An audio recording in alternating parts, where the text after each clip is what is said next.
So a few minutes ago, I was just standing back at photographing one of the petroglyph panels, and I overhear this couple walking behind me down the trail, and they're trying to decide if the petroglyphs are real.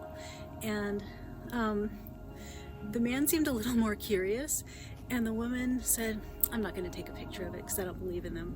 And I was like, okay. This is the second time on this trip, the second time in 2 days that I've overheard somebody say, "I don't even know if that's real."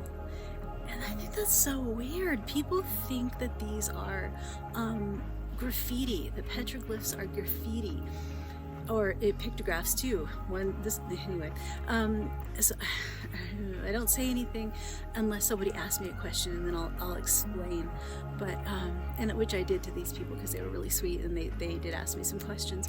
But that's why I do this work, and that's why I make this channel, and that's why I've started to offer some of the sources that I get my information from. You'll hear me mention the names of scholars where I read certain information about certain situations, places, tribes, whatever, because I want to enable other people to become more educated about ancient Southwest.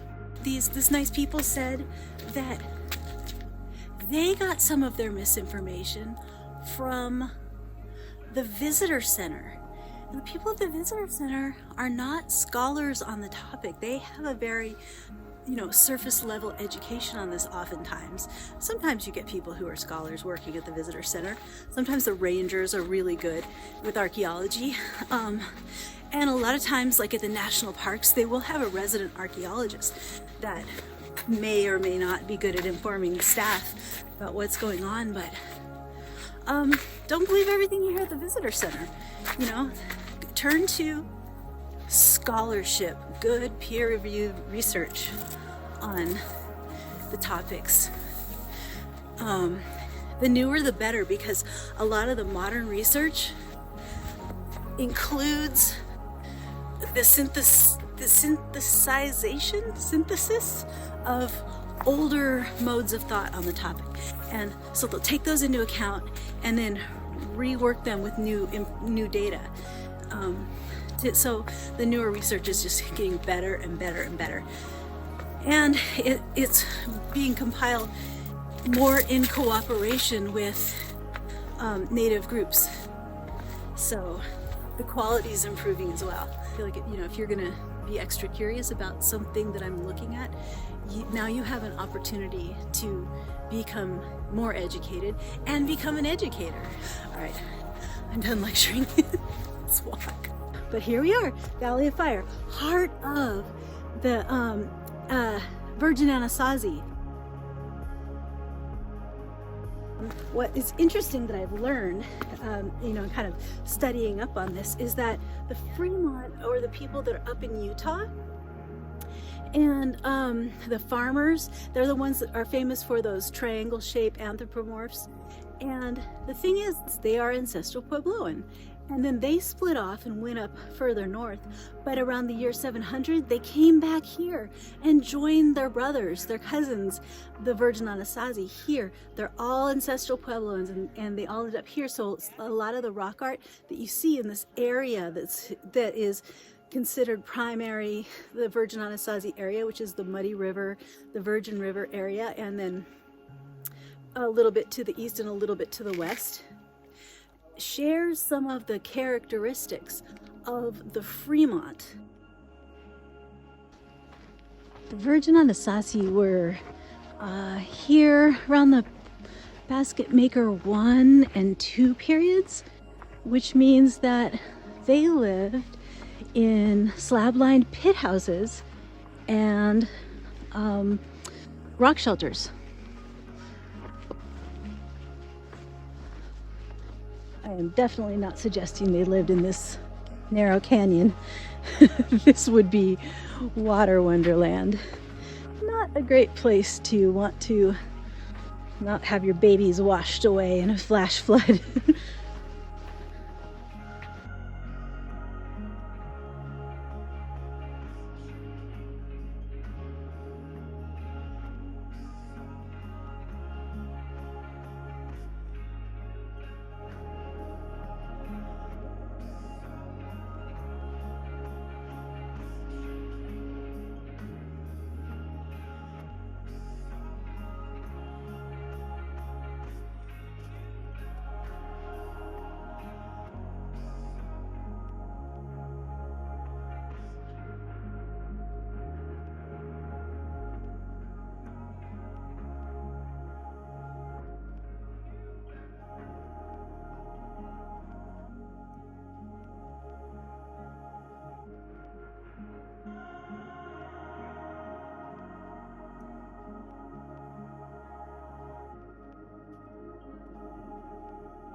I gotta say, I'm particularly in love with this panel. I think there's just some really beautiful elements on it. Like, see this sheep? Oh, where's my finger? See this sheep right there, the middle sheep with a kind of a curved belly? There we go.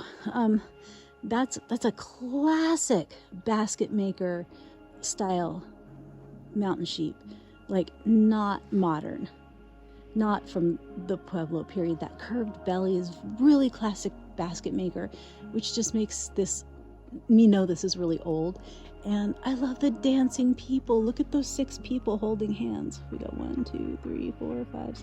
Yes, 6 of them holding hands. And then what's at the end there? I don't know what they're holding at the end there. It's just, there's so much delight in this image. There's so much life here.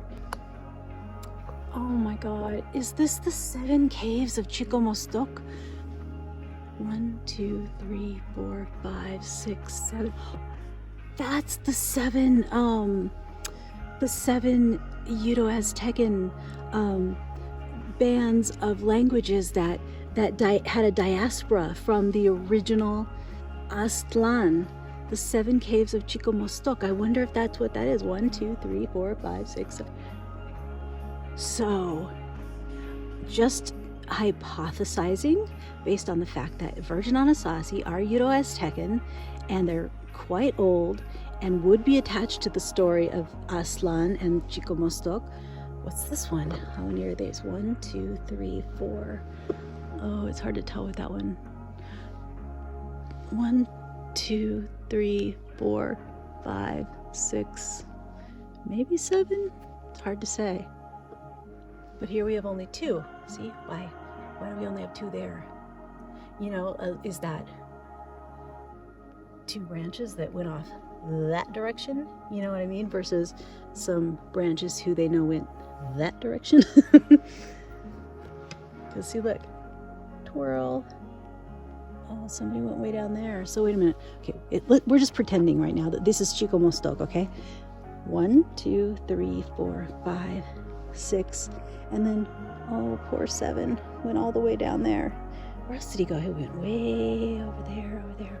over there. You know, okay, so the Paiute, the Paiute and Shoshone are also Uto-Aztecan, the Numic branch, and they have a creation story that they were making their salt. It's in the salt songs. They were making their rounds, and when they reached Mount, wait a minute, which is it? One of the sacred caves where life comes from. The 2 sisters parted, and one went north and one went south, never to meet up again. You know, I always wondered if maybe that was the story of the Shoshone and the Paiute splitting up and having that, they share that Numic language, but they, you know, they're slightly different. Maybe that story's older. You know, I was thinking about that today too. Maybe that story goes back way further. It goes back to a time when, you know, one of the poor little 7 tribes from Chicomostoc, you know, they went up there, and then, you know, they were one, and then they split into 2. You know, I'm just kind of, this is a brainstorming session.